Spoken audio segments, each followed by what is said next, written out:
Hello दोस्तों, स्वागत करता हूँ आप सभी लोगों को हमारे एक न्यू वीडियो में। और आज का हमारा टॉपिक है आरबीआई। RBI RBI RBI. अक्सर न्यूज़ में हम ये वर्ड सुनते रहते हैं, आरबीआई ने ऐसा किया, आरबीआई ने ऐसा पॉलिसी लाया, वैसा लाया। अभी आरबीआई का मतलब क्या होता है? आरबीआई का मतलब होता है रिजर्व बैंक ऑफ इंडिया। और रिजर्व बैंक ऑफ इंडिया जो है ये एस्टेब्लिश्ड हुआ था 1935 में। किसके तहत एस्टेब्लिश हुआ था? According to RBI act 1934। और आरबीआई जो है ये रिस्पॉन्सिबल है for the overall growth of the economy. अब ऐसा क्यों है आपको आगे वीडियो में पता चल जाएगा कि मैं ऐसा क्यों बोल रहा हूँ। सबसे पहली बात, मॉनिटरी पॉलिसी। मॉनिटरी पॉलिसी जो है ये आरबीआई कंट्रोल करता है। और इन्फ्लेशन जो हम सुनते रहते हैं, इन्फ्लेशन बढ़ गया, इन्फ्लेशन बढ़ गया। इन्फ्लेशन का मतलब क्या होता है? इन्फ्लेशन का मतलब होता है महंगाई, कि महंगाई बढ़ गया, कि महंगाई कम हो गया। देखिए, इन्फ्लेशन जो है ये आरबीआई कंट्रोल करता है बाय वेरियस मेथड्स और वेरियस टूल्स। तो इन्फ्लेशन जो है यानी महंगाई जो है वो अगर किसी देश में बहुत ज़्यादा बढ़ गया और बहुत ज़्यादा कम हो गया तो दोनों में प्रॉब्लम है। तो ये जो कंट्रोल है ये बैलेंस करता है आरबीआई।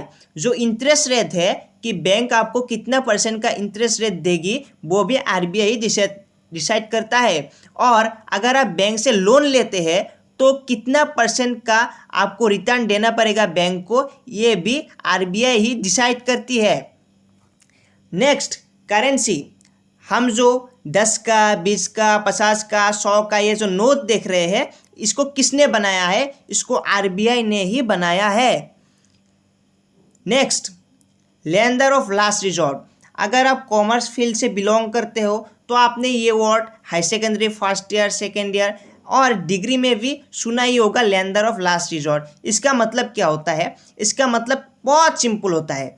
जैसे कि आपको घर में कोई प्रॉब्लम हो गया तो आप किससे बात करते हो? मम्मी से बात करोगे, भाई से बात करोगे, बहन से बात करोगे। लेकिन अगर प्रॉब्लम सॉल्व नहीं हुआ तो आप एट लास्ट किससे बात करोगे? आपके फादर से बात करोगे। वही है हमारा लेंडर ऑफ लास्ट रिजॉर्ट।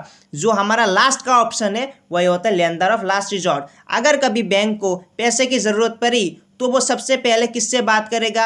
अपने पास वाले बैंक से बात करेगा। अगर बात नहीं बना, अगर किसी से भी कहीं से भी हेल्प नहीं मिला तो वो आखिर में आरबीआई के पास जाएगा और आरबीआई को उसको हेल्प करना ही पड़ेगा। और इसीलिए आरबीआई को बोला जाता है lender of last resort. Next, father of all banks या बैंकर ऑफ ऑल बैंक्स। देखिए, सारे बैंक्स को आरबीआई ही कंट्रोल करता है। और आप और मैं, हम सभी लोग अपना जो अकाउंट है वो कहाँ पे खोलते हैं? बैंक्स में खोलते हैं। अभी एक सवाल है कि सारे बैंक्स कहाँ पे अकाउंट खोलते हैं? सारे बैंक्स आरबीआई के पास अकाउंट खोलते हैं।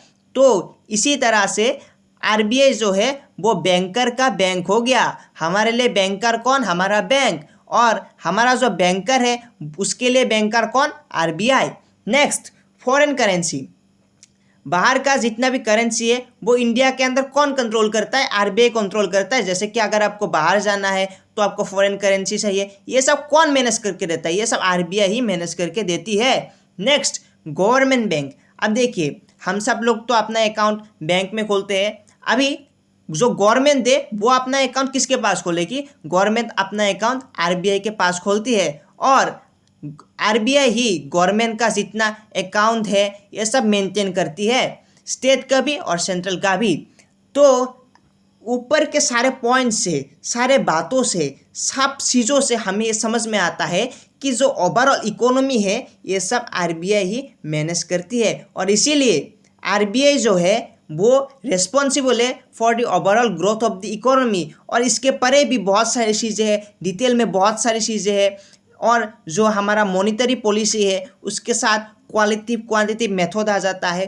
खैर, ये सब तो बहुत डीप बातें हैं, किसी अगले वीडियो में डिस्कस करेंगे। आज के लिए बस इतना आप समझ लीजिए कि आरबीआई जो है वो ओवरऑल ग्रोथ के लिए, इकोनॉमी के ग्रोथ के लिए बहुत ज़्यादा इम्पोर्टेंट है। तो आज के लिए इतना ही। Thank you.